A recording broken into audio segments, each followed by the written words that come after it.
பட்டு உடுமலை வரலாற்றுக்கே ஒரு வரலாறு சேர்த்துக் கொண்டிருக்கின்ற உடுமலை வரலாற்று ஆய்வு நகரத்தில் தென்கொங்கு நாட்டின் முதல் விடுதலை போர் மற்றும் கரைவெளி நாடும் நாகரிகமும் என்ற புத்தக நூல் வெளியீட்டு விழா இப்பொழுது தொடங்க உள்ளது. தமிழ்நாடு அரசின் அயலக தமிழர் நலவாரிய தலைவர், காங்கயம் காளைகள் ஆராய்ச்சி மையத்தினுடைய தலைவருமான ஐயா மதிப்புக்குரிய கார்த்திகேய சிவசேனாதிபதி ஐயா அவர்களை சிறப்புரையாற்ற அன்போடு அழைக்கிறது உடுமலை வரலாற்று ஆய்வு நடுவம். உடுமலை வரலாற்று ஆய்வு நிறுவனத்தின் தென்கொங்கு நாட்டின் முதல் விடுதலை போர் மற்றும் கரைவெளி நாடும் நாகரீகமும் என்ற இந்த புத்தக வெளியீட்டு விழாவிலே எனக்கு 2 தலைப்புகள் கொடுத்தாங்க. நான் ஒரு தலைப்பு மட்டும்தான் எடுத்துக்க போகிறேன். சிறப்புரை மட்டும்தான். காரணம் என்னன்னு சொல்லி பார்த்தீங்கன்னா, நூலுடைய திறனாய்வுரை உண்மையாக செய்ய வேண்டிய இருந்தவர் ஐயா திரு சிவகுமார் அவர்கள், நடிகர் சிவகுமார் அவர்கள். அவர்களால் சில காரணத்தினாலே இந்த நிகழ்வுக்கு வர முடியாத காரணத்தினாலே என் பெயரை அதிலும் சேர்த்து இருக்கிறார்கள். திறனாய்வு செய்வதற்கு அந்த நூலை முழுவதுமாக படித்திருக்க வேண்டும் என்ற ஒரு நம்பிக்கை உள்ளவன் நான். அதனால் அதுக்கு டு டூ ஜஸ்டிஸ் அது முழுவதுமாக படித்து விட்டு தான் அதை பற்றி பேச வேண்டுமோ தவிர, நமது வைஸ் சான்சலர் அவர்கள் சொன்னது போல இந்த நூலுக்கு ரோஜா முத்தையா நூலகம் அல்லது பேரூரில் இருக்கக்கூடிய தமிழ் கல்லூரி அல்ல ஜிவிஜி கல்லூரி போன்ற மாணவர்களுக்கிடையே ஒரு நாள் கருத்தரங்கு போன்ற விடயங்களை நடத்தி அதிலே இந்த நூலை பற்றி பல்வேறு கருத்துக்களை பரிமாறிக்கொள்வதுதான் சிறப்பாக இருக்கும். குறிப்பாக இளைஞர்களுக்கு இதை எடுத்து செல்ல முடியும் என்பதை நாம் புரிந்து கொள்ள வேண்டும். இந்த நிகழ்வுக்கு தலைமை உரை ஆற்றிவிட்டு பொள்ளாச்சி சென்றிருக்கிற பொள்ளாச்சி பாராளுமன்ற உறுப்பினர் திரு கு சண்முக சுந்தரம் அவர்களே, வரலாற்று ஆய்வு மையத்தின் தலைவர் ஐயா திரு குமாரராஜா அவர்களே, நூலை அறிமுக உரை செய்து இந்த மண்ணிலே பிறந்து இந்த மண்ணிலே படித்து இந்திய தொல்லியல் துறையில் உயர்ந்த பொறுப்பிலே இருந்த திருமதி கு மூர்த்திஸ்ரீ அவர்களே, வரவேற்புரை ஆற்றிய மையத்தின் துணைத் தலைவர் திரு சி ராஜசுந்தரம் அவர்களே, வாழ்த்துறை வழங்கி அமர்ந்திருக்கக்கூடிய முன்னாள் துணைவேந்தர் ஐயா திரு பி கே பொன்சாமி அவர்களே, சட்டமன்ற உறுப்பினர் திரு ராதாகிருஷ்ணன், முன்னாள் அமைச்சர் திரு சி மகேந்திரன் அவர்கள், திரு சண்முகவேல் அவர்கள் முன்னாள் அமைச்சர் மற்றும் மேடையில் இருக்கக்கூடிய பெரியவர்களே, ஆர்கேஆர் கல்வி நிறுவனங்களின் தலைவர் திரு ஆர் கே ராமசாமி அவர்களே, குறிப்பாக ஒரு கிளாமர் ஒரு சினிமா ஈவெண்ட் அப்படின்னா தான் பார்த்தோம்னா அதற்காக ஒரு கூட்டம் கூடும். இந்த உடம்புப்பேட்டை நகரத்தை பொறுத்த வரைக்கும் இந்த தமிழ் மொழியை பாதுகாக்கக்கூடிய நூல் வெளியிடக்கூடிய நிகழ்வுகளிலே இப்படி ஒரு கூட்டத்தை பார்ப்பது உண்மையிலேயுமே பெரிய மகிழ்ச்சி அளிக்கிறது. காரணம் என்னவென்னா, இன்னைக்கு நாங்கள்லாம் அரசியலில் இருக்கிறோம். எங்களுக்கு தெரியும் ஒரு சின்ன நிகழ்வை நடத்துவதற்கு கூட எவ்வளவு கஷ்டப்பட வேண்டும் என்று தெரியும். எந்தவித எதிர்பார்ப்பும் இன்றி நமது பகுதியை பற்றி, நமது பகுதியின் சரித்திரத்தை பற்றி ஒரு நூலை வெளியிட்டிருக்கிறார்கள். அதிலே நாம் கலந்து கொள்ள வேண்டும், நமது பகுதியின் பெருமைகளை தெரிந்து கொள்ள வேண்டும் என்ற உயர்ந்த எண்ணத்திலே வந்திருக்கக்கூடிய பெரியவர்களுக்கும் குறிப்பாக மாணவ செல்வங்களுக்கும் என்னுடைய மனமார்ந்த நன்றியையும் வாழ்த்துக்களையும் தெரிவித்துக் கொள்கின்றேன். தமிழ் சமூகம் அப்படின்னு பேசும்பொழுது சில பேர் 10ஆம் நூற்றாண்டு சோழ மன்னர்கள் காலத்தில் இருந்து ஆரம்பிப்பார்கள். பாண்டிய மன்னவர்கள், பல்லவ மன்னவர்கள் வரைக்கும் இன்னும் கொஞ்சம் பின்னாண்ட போவாங்க. திருக்குறளிலிருந்து சில பேர் ஆரம்பிப்பாங்க. அவங்களுக்கு வேணுங்கிற மாதிரி எடுத்துக்குவாங்க. சில பேர் பக்தி இலக்கியத்திலிருந்து மட்டும்தான் தமிழ் இலக்கியமே ஆரம்பிச்சதுன்னு 9ஆம் 10ஆம் நூற்றாண்டு பக்தி இலக்கியத்துக்கு மட்டும் போவாங்க. ஆனா தமிழ் சமூகம் அப்படின்னு எடுத்துக்கொண்டோம் என்றால் நாம் செல்ல வேண்டிய இடம் தொல்காப்பியம். 3000 வருடங்களுக்கு முன்பு தொல்காப்பியர் எழுதிய தொல்காப்பியத்திலே இருந்து தொடங்கி அதற்கு பிறகு சங்க இலக்கியத்திற்கு 2300-400 சொல்லிட்டு இருந்தது. இப்பொழுது கீழடி அகழ்வாராய்ச்சிக்கு பிறகு 2600 வருடங்களுக்கு கார்பன் 14 டேட்டா வந்து இன்று தெரிவிக்கிறது. 2600 வருடங்கள் பழமையானது சங்க இலக்கியம் என்று தென்னந்தெளிவாக ஆராய்ச்சியாளர்கள் தெரிவு செய்திருக்கிறார்கள். அதற்கு பிறகு திருக்குறள் 2000 வருட காலம். அந்த திருக்குறளுக்கும் நமது இதே கொங்கு பகுதிக்கும் பொள்ளாச்சிக்கும் கோவைக்கும் இடையே இருக்கக்கூடிய கோவில்பாளையம் என்ற ஊருக்கும் ஒரு மிகப்பெரிய தொடர்பு இருக்கிறது. ஆங்கிலேயர்கள் ஆண்டு கொண்டிருந்த பொழுது இந்த ஆவணப்படுத்துவதை பிரிண்ட் வெர்ஷனா கொண்டு வர ஆரம்பிக்கிறாங்க. ஆவணப்படுத்துவது மிக முக்கியமான விஷயம். நம்ம இடத்துல பலருக்கு அந்த ஆவணப்படுத்துவது பிடிக்காது. நீங்க ஒரு அலுவலகத்தில் இருக்கிறத சொல்லி பாருங்களேன், நம்ம பையன் பிள்ளைகிட்ட சொல்லி பாருங்களேன், வீட்டில் எழுதுன்னு ஞாபகம் வச்சுக்கோ, இல்லை எழுத ஒரு நிமிஷம் நீ எழுதுன்னு சொல்லி பாருங்களேன், அந்த எழுதுறதுக்கு அப்படி ஒரு தயக்கம் நம்ம இடத்துல இருக்கும். அந்த ஆவணப்படுத்துவதிலே நம்ம இடத்துல அவ்வளவு ஒரு தயக்கம் நம்மிடம் இருக்கிறது. அந்த மிகப்பெரிய ஆவணப்படுத்துகிற ஒரு முயற்சியை உடம்புலை வரலாற்று ஆய்வு நடுவத்தில் செய்திருக்கிறார்கள். அவர்களுக்கு மறுபடியும் என்னுடைய மனமார்ந்த ஒரு நன்றியையும் வாழ்த்துக்களையும் தெரிவித்துக் கொள்கின்றேன். இப்படி ஆவணப்படுத்தி வைத்திருந்த பல்வேறு புத்தகங்களை ஓலைச்சுவடிகளாக இருந்த பொழுது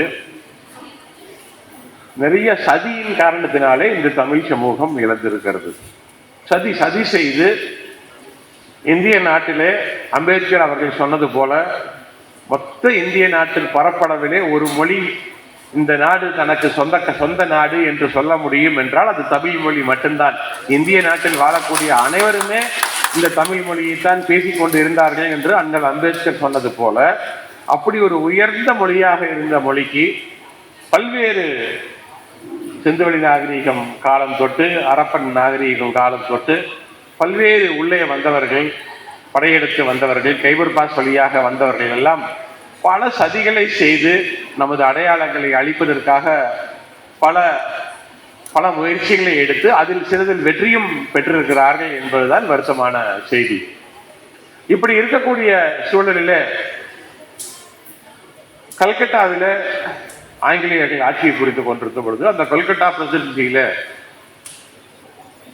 சமஸ்கிருதத்தில் இருந்த அனைத்து புத்தகங்களையும் ஆங்கிலத்திலே மொழிபெயர்த்து சமஸ்கிருதத்திலையும் அச்சிட்டு ஆங்கிலத்திலையும் அச்சிட்டு உலகம் முழுவதும் அந்த புத்தகங்கள் போவதற்கு ஆங்கிலேயர்கள் வழிவைத்தார்கள் அங்கே இருந்தவர்கள். அப்பொழுது தமிழ்நாட்டிலே இருந்து தமிழ் அறிஞர்களுக்கு பெரிய வருத்தம். இப்படி ஒருத்தர் நமக்கு தமிழ்நாட்டில் யாரும் கிடைக்கலையே, நம்ம சங்க இலக்கியத்தை திருக்குறளை அடிக்கிறதுக்கு ஆள் இல்லையேன்னு சொல்லி அச்சடிக்கிறதுக்கு வழி இல்லாமல் போராடி கொண்டிருந்த பொழுது FW எல்லிஸ்ன்னு சொல்லிட்டு மெட்ராஸுடைய மாவட்ட ஆட்சி தலைவராக இருந்தவர் அந்த FW எல்லிஸ் அவர் தான் முதலிலே தமிழ், தெலுங்கு, மலையாளம் போன்ற மொழிகள் எல்லாம் தனியாக இது திராவிட குடும்பம், இது திராவிட மொழி குடும்பத்தை சேர்ந்தது என்று சொன்னவர் ஐயா திரு FW எல்லிஸ் அவர்கள்.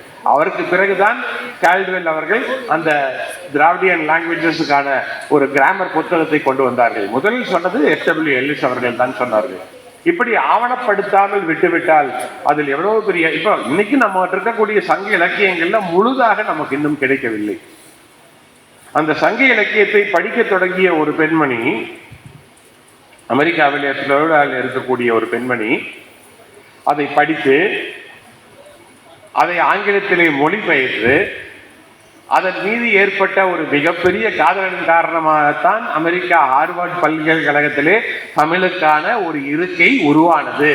ஹார்வர்ட் தமிழ் சேர் என்று வந்ததற்கு காரணம் அவர்கள் அந்த சங்க இலக்கியத்தை படித்ததுதான் காரணம். அவர்களுக்கு இந்த வருடம் தமிழ்நாடு அரசு குறிப்பாக அயலக தமிழர் நல வாரியத்தின் தலைவர் என்ற முறையிலே அவர்களுக்கு நான் ரெக்கமெண்ட் பண்ணி அவங்களுக்கு தமிழ்நாடு அரசுடைய விருதினை அயலக தமிழர்களுக்கு வாங்கி கொடுத்திருக்கின்றோம். வெளிநாட்டிலே வாழக்கூடிய தமிழர்கள் இந்த தமிழ் மொழிக்காக பாடுபடக்கூடியவர்களை கௌரவிக்க வேண்டும் என்ற மாண்புமிகு முதல்வர் அவர்களுடைய எண்ணத்திலே நமது வாரியம் அவர்களுக்கு விருது கொடுத்திருக்கிறது. இப்போ சென்னை ஜனவரி மாதம் 13ஆம் தேதி அவங்க விருதினை வாங்கி கொண்டு சென்றார்கள். அவர்கள் விருது வாங்கியதை விட இன்னொரு பெருமையை சொல்றேன். இந்த உடமலைப்பேட்டை மண்ணை சேர்ந்த பக்கத்தில் இருக்கக்கூடிய தலி என்ற கிராமத்தை சேர்ந்த இதே கல்லூரியிலே படித்த திருமதி சித்ரா மகேஷ், முனைவர் சித்ரா மகேஷ் என்பவரும் அதே விருதினை வாங்கியிருக்கிறார்கள் என்பதை சொல்வதில் பெரும் மகிழ்ச்சியும் பெருமிதமும் அடைகின்றேன். இங்கதான் படிச்சாங்க, எம்ஏ தமிழ் படிச்சாங்க, பாரதியார் யூனிவர்சிட்டியில முனைவர் பட்டம் பெற்றாங்க. டாலஸ்னு ஒரு ஊர்ல அமெரிக்கால டெக்சஸ்ல வாழ்றாங்க. திருக்குறளையும் சங்க இலக்கியத்தையும் மிக பிரமாதமாக, இன்னும் சொல்ல போனால் திருக்குறளை யாருமே இது வரைக்கும் 2000 வருடங்களிலே திருக்குறளை ஒரு பெண் 3 பாகத்தையும் முழுதாக மொழிபெயர்ப்போ அதற்கு விளக்குறையோ எழுதியது கிடையாது. ஒரு பாகத்தை எழுதியிருக்காங்க, 2 பாகத்தை எழுதியிருக்காங்க. ஆனால் திருமதி சித்ரா மகேஷ் தான் 2000 வருடங்களில் முதல் பெண், உடமலைப்பேட்டையை சேர்ந்த தலியை சேர்ந்த பெண், முதல் பெண் திருக்குறளுக்கு 3 பாகத்திற்கும் அதற்கு விளக்குறை எழுதி அதற்காக தமிழ்நாட்டு அரசின் உயர்ந்த விருதினை பெற்றிருக்கிறார்கள்.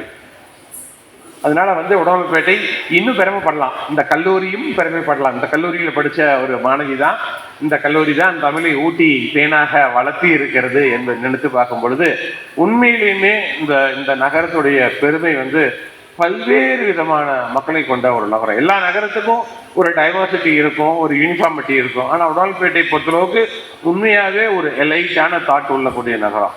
ஏன்னா வயிறு நம்பி முதல்ல சமுதாயத்தை பற்றி கவலைப்படக்கூடிய ஒரு எண்ணம் இருந்த ஒரு குடி தான் உயர்ந்த குடி. அது இந்த நகரத்திற்கு என்றுமே இருந்திருக்கிறது என்பது ஒரு மிகப்பெரிய பெருமை. நீங்க குடிக்கக்கூடிய திருமூர்த்தி தண்ணி ஒரு காரணமானு எனக்கு தெரியல, அந்த தண்ணிக்கும் ஒரு பெருமை இருக்கிறதுன்னு சொல்லுவாங்க இங்க இருக்கக்கூடியவங்க.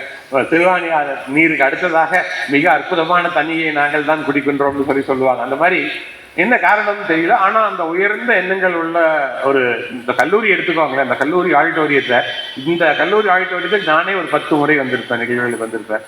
ஒவ்வொரு முறையும் இது போன்ற நிகழ்வுகளுக்கு தமிழ் மொழியை வளர்ப்பதற்கு இந்த கல்லூரி 1.5 லட்சம் 1.25 லட்சம் ரூபாய் வசூல் பண்ணக்கூடிய, ஒரு வாடகை வாங்கக்கூடிய ஒரு இடத்துல இலவசமாக தமிழ் மொழியை வளர்ப்பதற்காக, இந்த கலாச்சாரத்தை வளர்ப்பதற்காக கொடுத்து எவ்வளவு பெரிய ஒரு சேவையை செய்து வருகிறார்கள் பார்க்கும் பொழுது இதை மனதார பாராட்ட வேண்டும். காரணம் என்ன, இன்னைக்கு பாராட்டுறதுக்கே நமக்கு ரொம்ப ஒரு மாதிரி ஒரு கஞ்சத்தனம் வந்துவிட்டது. யாரையுமே பாராட்டுறதுக்கு நமக்கு பிடிப்பதில்லை. தன்னை தானே பாராட்டி கொள்ள வேண்டும். என்னோட பெருமை யாராச்சும் சொன்னா தான் எனக்கு பிடிச்சிருக்கோ தவிர யாரையும் பாராட்டுவதற்கு இன்னைக்கு நமக்கு ரொம்ப பாராட்டினா தான் அதை பாராட்டுவதற்கு ஒரு மிகப்பெரிய, நீங்க பாராட்டி பாருங்களேன், அடுத்தவங்க நல்லா இருக்கணும்னு நினைச்சு பாருங்க, பாராட்டி பாருங்க, நம்மளும் நல்லா இருப்போம், நம்மளும் நிறைய பாராட்டுகள் வாங்குற மாதிரி நிறைய செயல்களை நாம் செய்ய முடியும். அதனால இப்போ இந்த நிகழ்வுக்காக ஒரு 4-5 முறை எங்க கிராமத்துக்கு வந்திருப்பார்கள். அத்தனை முயற்சிகளை இந்த மொத்த குழுவை சேர்ந்தவர்கள் எடுத்திருக்கிறார்கள். அவர்களுக்கெல்லாம் என்னுடைய மனமார்ந்த நன்றியையும் என்னுடைய பாராட்டுகளையும் தெரிவித்துக் கொண்டு, மறுபடியும் இந்த இளைஞர்கள் இங்கே வந்திருக்கிறீர்கள். உங்களுக்கு ஒரே ஒரு வேண்டுகோளை மட்டும் வைத்து, எப்படி இந்த கல்லூரியில் நீங்கள்லாம் இன்னைக்கு படிச்சுட்டு இருக்கீங்களோ, இந்த கல்லூரியில் படித்தவர்கள் தான் இதோ இங்கே உட்கார்ந்து இருக்கக்கூடிய ஒரு உயர்ந்த அரசு அதிகாரியை பார்க்குறோம். இப்போ நான் சொன்ன அவார்டு வாங்கி டாலஸ்ல அமெரிக்காவில் மிகப்பெரிய சாதனைகளை செய்து கொண்டு இருக்கிறவர்களை பார்க்குறோம். அதே போல நீங்கள் அனைவரும் நிச்சயமாக நல்ல வாழ்க்கையில மேலுக்கு வருவதற்கு இன்றைக்கிலிருந்து ஒரு திட்டத்தை எடுத்துக்கொண்டு ஒரு ரோட் மேப் ஒன்று இருக்கணும். நான் இந்த ஊருக்கு போகணும், இந்த வழியா போகணும், இந்த பாதையில போகணும் என்பதை நீங்கள் முடிவு செய்து அதற்காக நீங்கள் பாடுபடுங்கள். நிச்சயமாக வானம் உங்களுக்கு வசப்படும் என்று கூறிக்கொண்டு இந்த நல்ல நிகழ்வுக்கு என்னை அழைத்ததுக்கு நன்றி கூறி விடைபெறுகிறேன். நன்றி, வணக்கம்.